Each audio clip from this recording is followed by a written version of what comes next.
talk about and explain the eviction process, the costs, the timeline, and the steps on how to get through this, and ideally how to avoid it entirely. Now, an eviction in today's day is a lot different than how it was 6 months ago and really pre-pandemic. After the pandemic, the courts primarily are wanting you as an owner of a rental property to have to work with your tenants. You might think that's ludicrous. You're going to court and they already owe you 3 months worth of rent. But every eviction that I have had go to court, what's called a contested eviction, requires that the judge basically work with the tenants, that you give them options, that they have a chance to repay their money owed, and it's extending this process. Normally, an eviction would have been 3 months from start to finish. We're seeing them go 4 months minimum to anywhere 5 to 6 months with the extensions that the court is deciding. Now, an eviction can cost anywhere between $1,000 to start to $2,000 if it's having to be contested and go to court. This cost, while it is tenant incurred, is not going to be paid by the tenant if they're already not paying your rent. The process of an eviction requires that you serve them a pay or quit notice is the most common form, but you can proceed an eviction based off of a notice to cure covenants or quit, so their behavior in the property. Or if you are not wanting them to leave the premise, you're doing a termination and they're not moving out, you can then proceed with a notice of an eviction based on their non-performance to move out of the property. Once you serve the notice, you have to wait a number of days. In most cases, a pay or quit notice is 3 business days. So if I serve a notice on Friday and I serve it around noon, I do not count Friday, Saturday, or Sunday. I begin count on Monday for the beginning 3 days of that notice period. Once those 3 days are up, you no longer have to accept payments from the tenant. You no longer have to work with the tenant. If you don't want to, you can proceed with an eviction. That requires hiring an attorney. You want to hire an attorney. You do not want to do it yourself. That is why it costs money to hire someone well adjusted for this work. They will then file documents with the courts. You will then have to wait a month for a response.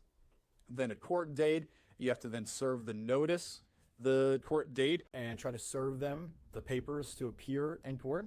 If they do not get served, and you have 3 attempts, or the attorney has 3 attempts to serve them, then you can go in front of the judge on an uncontested eviction, which they will then automatically cite with you.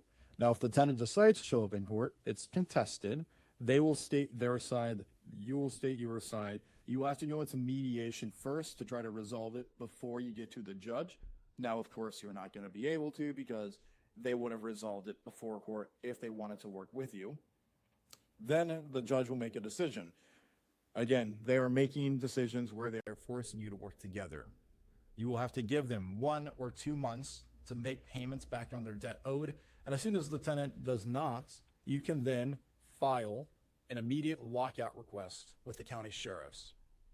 The sheriffs will then, again, wait about another month before they can get you a time slot, and then they will show up to the property.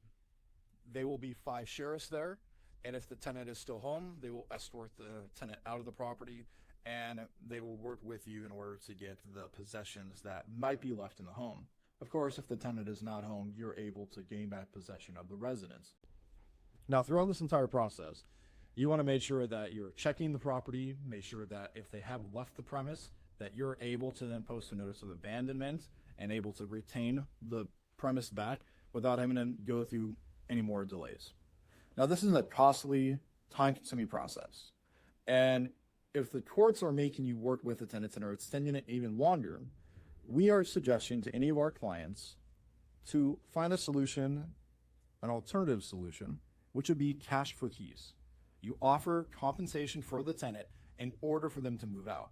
And this isn't that uncommon already. LA has standing orders with their rent protection laws that you have to pay tenants money to leave a home if you are terminating their residency, thousands of dollars.